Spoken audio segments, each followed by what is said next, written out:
you know, people, you travel the world and you talk to people and they all know this stuff and we don't. And it's real important that we know the words now because, you know, these free marketeers, they don't know many words and they're saying them out loud. Drastic reduction in government spending, privatization of government services, massive deregulation of the market, liberalization of international trade. This is the Milton Friedman shock doctrine for economics. It never works. It creates immense poverty and redistribution of wealth to the top. So don't forget, tonight is Sharon Engel and Harry Reid. I cannot believe this. I can't. I can't. This is the woman that doesn't want to talk to the press. Okay. This is the woman that wants to say that you shouldn't pay attention to what she says. Or what she said. You should only pay attention to what she says now. So when she was talking about privatizing Social Security, which is part of this Milton Friedman economic shock doctrine, privatizing pensions, privatizing government services, privatizing Social Security. Chile still has private Social Security, and it doesn't work because with such high unemployment, you know, here's what has to happen in their little scenario.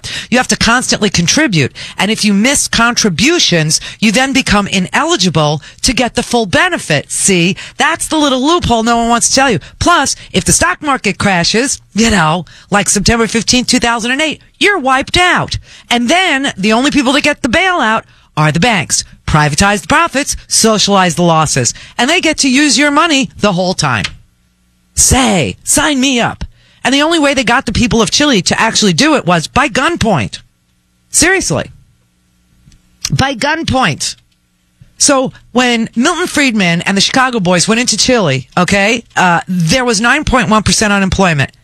A year later, it was 18.7%. And by 1987, about 13 years later, it was almost 35% unemployment. But the top 20% got so stinking rich. But then 1982, there was a global recession, just like now. And guess what happened? The taxpayers in Chile had to bail out the banks. Sound familiar? Privatize the profits, socialize the losses.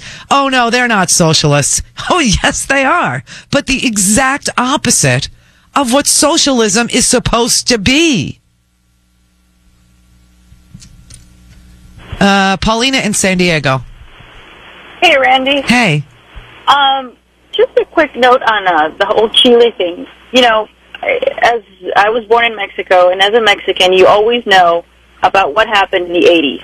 And it was this idea of the neoliberalism of economics. Right. And Mexico got sold into this. And basically it was, okay, everybody, let's sell everything off. You know, the government-owned electricity, government-owned telecommunications, government-owned healthcare. Let's sell it all because we're moving up into, you know, the business world. And the whole country became bankrupt in a matter of 2 elections. And come 1994, you know, the banks went bankrupt, and we, the taxpayers in Mexico, bailed them out. And it's like the same thing is happening here in the U.S. The people are so blind to it, so oblivious that it's frightening. It happened to your neighbor just 10 years ago, and now it's happening here. I know. I see it too. And all I'm trying to do is get people not to hire these people. An election is, you're hiring people to represent you. And I'm trying to get them to not hire these people. This is a failed experiment all over Latin America. It happened in Mexico. It happened in Peru. It happened in Chile. Chile's the most notorious example because it was the worst and the first. And it failed there. And then they spread it all over the Latin American countries. That's why, you look at Nicaragua, you look at Central America, you look at South America, you look at Mexico, and you wonder what is going on? What is going on? Why is it so poor? It's because we went down there and played games.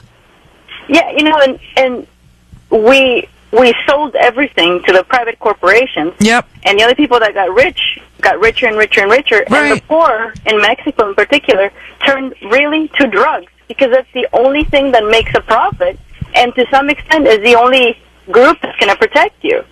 And that's what's going on in Mexico. It's just this lawless place where the only people that are protecting you are the drug lords. I know. And it's the mafia all over again. I know. I wish more people knew. I really do. You know, when people talk to me about immigration, I always ask them, what do they know about Mexico? They don't know anything. Nothing. Zero.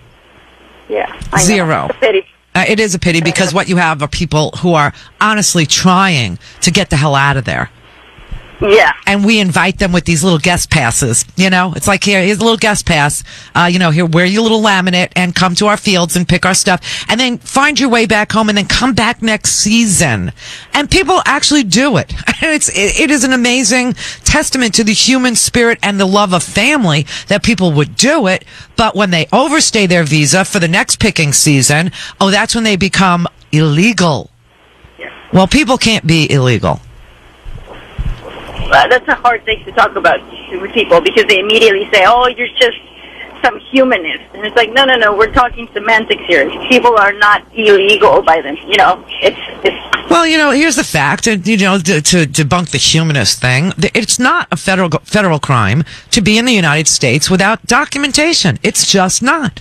What is a federal crime is if you get caught being here, and you get deported, which is the punishment for being here, illegally or without papers, and you come back after that. That's a federal crime. Forging documents is a federal crime. But being here without, with an expired visa, or being here on an expired guest worker visa, or being here without any documentation, it's not a crime. It's not a federal crime. It's just not. You can be deported if somebody finds you here without the proper authorization, but it's not a crime. You don't go to jail. You don't get Mirandized for that. No. So people have to get clear on a couple of things, and that's one of them. And the other is what the hell is wrong in Mexico. And there's just a lot of misinformation. Well, there's no information. It's purposefully done because there's no information. Really you know what's crazy is you're going to have tonight, I'm sure immigration will come up. I'm sure, that will be a topic because we're in Nevada tonight, right? And they will never discuss what the problem in Mexico is. I don't think they'll have anybody, have to answer the question, why is there a problem with such high rates of immigration from Mexico? Does anybody understand what the problems are in Mexico? What caused the economy to tank in Mexico? One little final note. So Mexico privatized telecommunications and electricity. And what came out of that? The richest man in the world, Carlos Slim, the owner of, I think, part owner of New York Times. Oh, yeah, he's a great... That to me is like, wow. Carlos Slim, yes, he's the richest man in Mexico. He owns all... I mean, that's what I'm saying. You end up with one guy running all of your telecommunications. Exactly. He's a looker, too, I must say. Yeah, really. You're funny, Randy. Thank you so much, Randy. Thank you. Thank you. Yeah, look him up. Go look for images for Carlos Slim. What a looker he is. He's got all the money. And that's what happened. That's what happens everywhere that they do this Milton Friedman, Chicago economics, free market crap. You get one guy who runs everything. One guy who runs all the telecommunications. One guy running all the mining. One guy running all the agriculture. One guy running all the, whatever it is. One guy runs everything. They ended up with, actually in Chile, they ended up with two guys running the paper business. Two guys running chemical companies. Two people in charge of all the wine and beverage import and exports. They got 5 people in forest products, 6 people running food,